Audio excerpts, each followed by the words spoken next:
helping make your life easier. Everyday Solutions, brought to you locally by Medeiros. Hello, I'm Whitney Kent. Welcome to Everyday Solutions. So last time on the show, we talked about how a good lawyer will first investigate the wreck you were in, but what happens after that?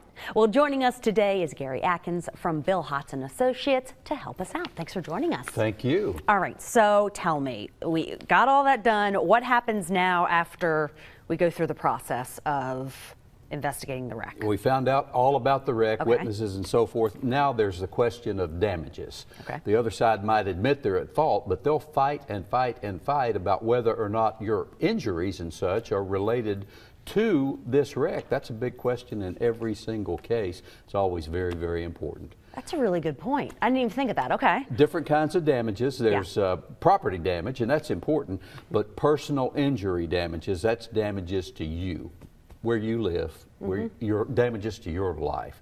Super, super important. So we're talking about like work. You can't go to work. So is that a damage to your life? That would certainly be a damage. Okay. The same injury can have different kinds of damages. For example, I might lose my hand, which would be awful, but I could still practice law.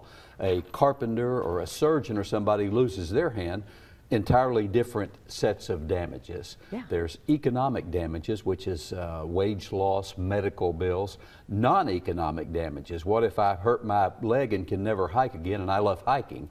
The law can't make that go away, but you can receive compensation. That's all the law can do for something. Wow, like that. there's so much involved in it. You know, you and I don't think like this. That's why we got people like Gary to help us out.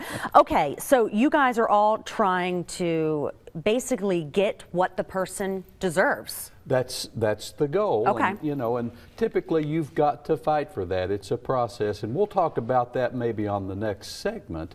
But proving your damages by a preponderance of the evidence is what the law requires. That can be tricky, and you better have a lawyer that knows how to do it. Right, Bill Hotz and Associates sounds good to Yeah. me. I don't know about you. Give them a call. It is 865-637-9000. Thanks for joining us, and Thanks. thank you for joining us. We'll see you soon.